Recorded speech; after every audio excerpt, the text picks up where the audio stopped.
Salut tout le monde, c'est toi, je pense qu'à la fishing. Je vous retrouve aujourd'hui au bord de l'eau pour une vidéo un petit peu spéciale. Vous le savez sans doute, la pêche en eau douce dans le domaine public en France est réglementée. Et pour pouvoir pêcher, il vous faut un permis de pêche.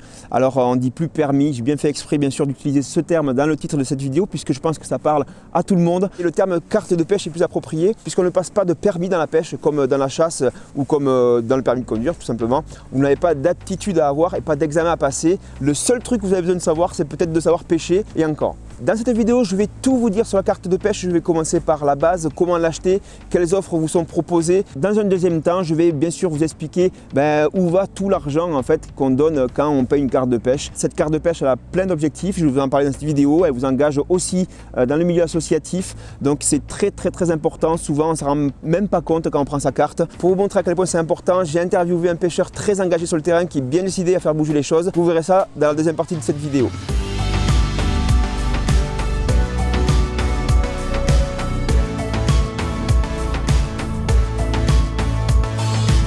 Ça y est, c'est décidé, vous voulez vous y mettre, donc pour ça, il vous faut acheter une carte de pêche. Donc pour acheter une carte de pêche, il y a deux moyens. Soit vous vous rendez chez votre revendeur agréé près de chez vous, votre magasin de pêche tout simplement. L'avantage dans un magasin, c'est que vous allez avoir en plus de prendre votre permis des infos sur la pêche locale, surtout si vous débutez. Voilà, vous allez peut-être lui demander des spots, comment bien débuter dans le coin, les poissons qu'il y a, etc.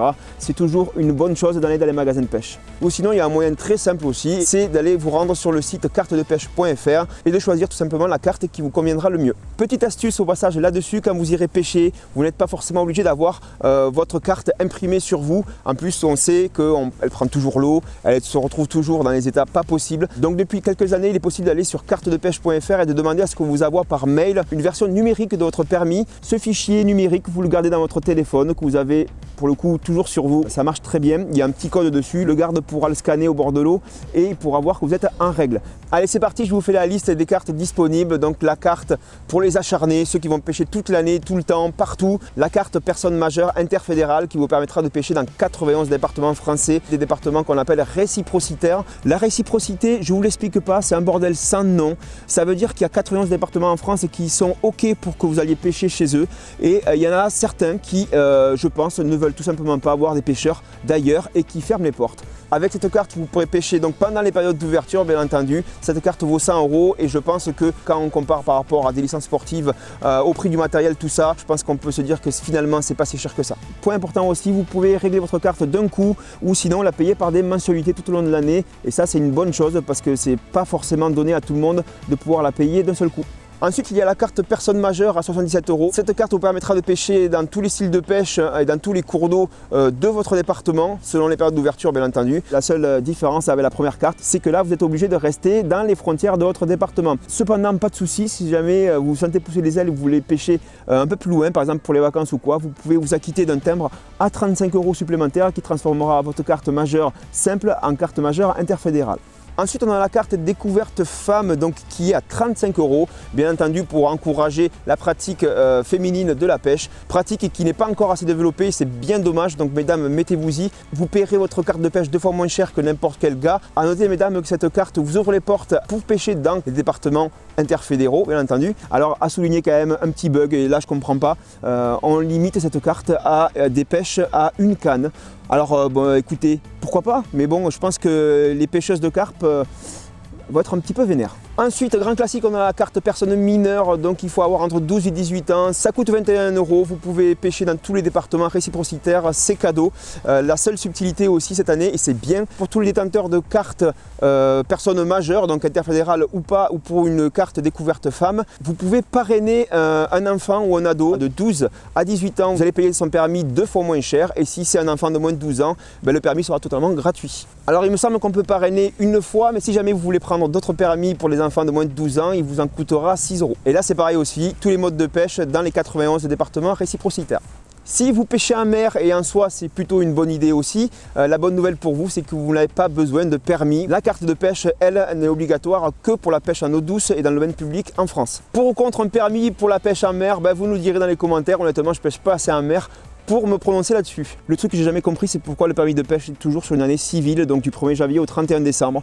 C'est-à-dire que plus on avance dans l'année et moins on a envie de prendre une carte annuelle. Imaginons que quelqu'un se mette à la pêche par exemple au mois de septembre, qui est une super période en plus pour s'y mettre, il va payer le même prix que quelqu'un qui l'a pris en début d'année. Et sa carte sera valable que 3 ou 4 mois. Si jamais vous avez des infos du pourquoi on utilise des années civiles, donc du 1er janvier au 31 décembre à la place d'une carte par exemple avec un renouvellement à la date anniversaire, je vous propose de m'expliquer dans les commentaires. A savoir aussi que pour les vacanciers, il existe des cartes hebdomadaires et des cartes journalières. C'est des cartes temporaires tout simplement qui vous permettent de pêcher seul ou en famille pendant les vacances par exemple. La carte journalière est valable seulement dans votre département, la carte hebdomadaire est valable dans les 91 départements réciprocitaires. Maintenant je vais aborder un sujet très important, c'est savoir comment est distribué l'argent des cartes de pêche auprès des organismes qui sont soucieux de la protection des milieux et soucieux aussi du développement de notre passion. Et pour ça, permettez-moi de rentrer de suite à la maison puisque là, au bord de l'eau, on est en plein hiver, il commence un petit peu à cailler.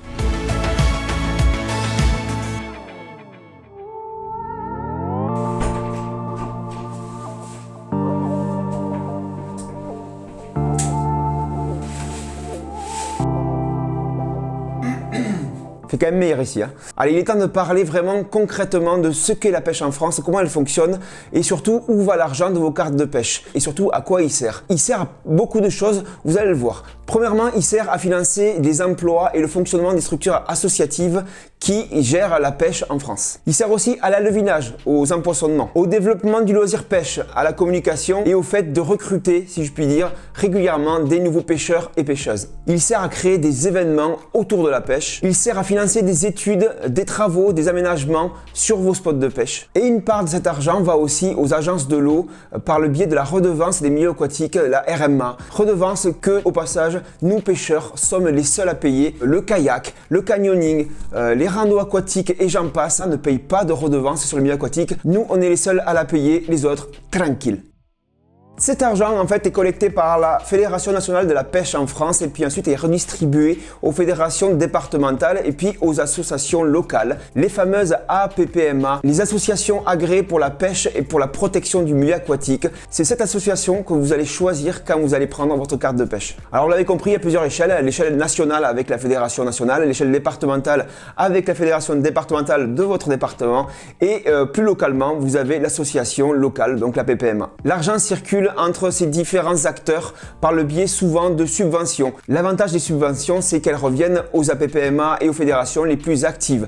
Forcément, quand une APPMA n'a pas de projet, elle ne fait pas de dossier de subvention. Et pareil pour les fédérations départementales. Par contre, celles qui ont vraiment envie de faire bouger les choses vont remplir des dossiers de subvention et recevoir le financement qui en découle pour garantir la bonne mise en action de leurs idées et de leurs projets. Pour savoir comment est réparti l'argent de votre carte de pêche, je vous ai fait un petit diagramme du turfu. Alors vous voyez directement que 35% vont à la fédération nationale, 9% vont à l'agence de l'eau avec la redevance sur le milieu aquatique, 35 autres % vont à votre fédération départementale et enfin il y a 21% qui vont à votre APPMA, l'association qui est la plus proche de vous. Restons un petit peu sur cette association, sur cette APPMA à laquelle vous allez adhérer. Alors souvent on prend celle qui est très proche de chez nous, mais vous pouvez complètement choisir une APPMA n'importe où en France que vous voulez soutenir. Par exemple, si vous trouvez que l'action d'un tel qui lâche des basses dans le nord de la France vous plaît, vous pouvez les soutenir en les choisissant lors de l'achat de votre carte de pêche. Alors il se peut très bien qu'on soit en complet accord avec son association locale et même qu'on l'intègre pour aider à toutes les actions. Donc ça peut être des concours de pêche, ça peut être des empoisonnements, ça peut être du nettoyage de berges, et j'en passe. Il y a des milliards de choses à faire. Vous pouvez tout simplement intégrer les réunions de travail pour participer un peu plus à la vie locale. Il se peut aussi très bien que vous soyez en désaccord ou en tout cas que vous ne souteniez pas le travail qui est effectué chez vous par votre APPMA.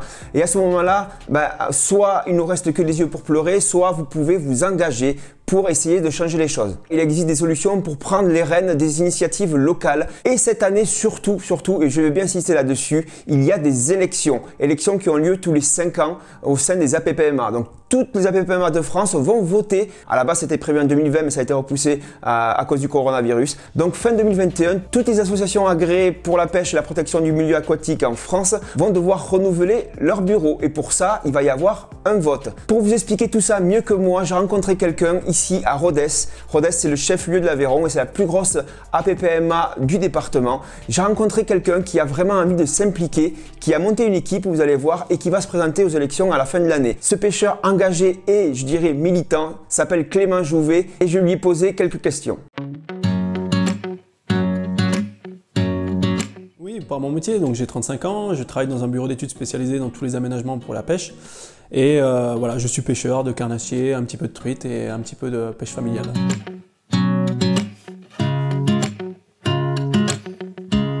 Il faut savoir que la PPMA de Rodez, c'est la plus grande APPMA du département au niveau territoire, au niveau adhérents. On est à 3500 adhérents, donc c'est une structure très importante. Le bureau en place, ça fait quelques années qu'ils sont là et ils ont impulsé une dynamique qui a été la leur. Hein. Ils ont fait beaucoup de travail de bénévolat et ça, il faut absolument le reconnaître. Hein. Ce travail-là, finalement, on se rend compte que maintenant, il n'est plus forcément en convergence avec nos idées, avec les idées des pêcheurs que je côtoie, de tous mes amis qu'on rencontre au bord de l'eau. On a essayé de les rencontrer, de travailler avec eux et de discuter sur certains sujets pour voir comment on pouvait apporter notre vision de la pêche là-dessus et puis essayer de faire un petit micmac de tout ça. Bon, on s'est rendu compte qu'il y avait trop de divergences et c'était pas possible de travailler ensemble.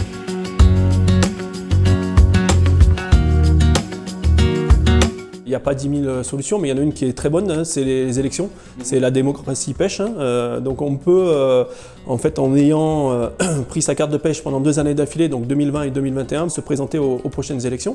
Et dans ce cadre-là, en fait, on a réuni toute une bande de pêcheurs qu'on connaissait pour recenser toutes les idées, tout ce qui pourrait être intéressant à mettre en place sur le territoire. Ce collectif s'appelle Ensemble pour l'avenir de la pêche à Rodez. On a 15 gars qui sont pêcheurs de tous âges, de tous horizons, de tout type de pratiques, hein, qui sont là et qui veulent s'investir à 100%, voire même un peu plus, pour cette APPMA, en sachant qu'on n'est pas que 15, hein, on a 15 pour un bureau d'APPMA et qu'on a tout un réseau de pêcheurs autour de nous qui va vouloir nous donner la main et nous aider, nous épauler sur toutes les missions qu'on voudrait mettre en place.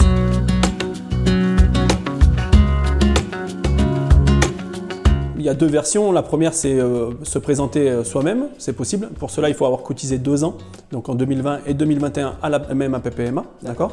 Si on veut simplement voter, ça sera en présentiel lors des élections et il faut avoir pris sa carte de pêche en 2021 dans la APPMA pour laquelle on veut voter.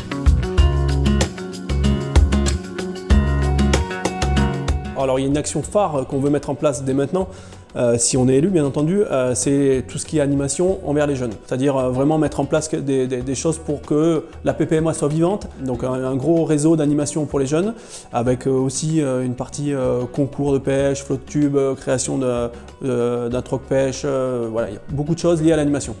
Ensuite, il y a une partie, bien entendu, communication, où on veut absolument que tout le monde puisse savoir ce que fait la PPMA. On a une équipe complète avec plein de compétences, avec des techniciens rivières et tout ça.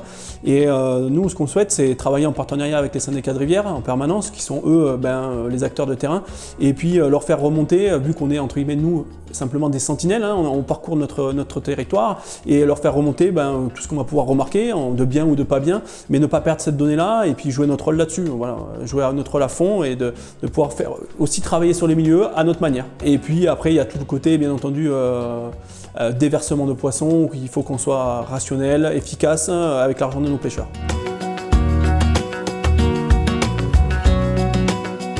Nous, c'est un cas un peu particulier où on arrive avec une équipe complète. Il faut savoir qu'on aurait pu venir se présenter à 1 ou 2, il n'y a pas de souci. Moi, ce que je pense, c'est que le fond de tout ça, les personnes avec qui je suis et qui m'accompagnent, c'est des gens qui ont l'associatif dans le cœur et qui aiment se dévouer pour donner du temps aux autres. Et on a la chance, dans l'associatif et dans le fonctionnement des APPMA, de pouvoir faire plein de choses et d'avoir un impact sur notre milieu, d'avoir un impact sur notre passion.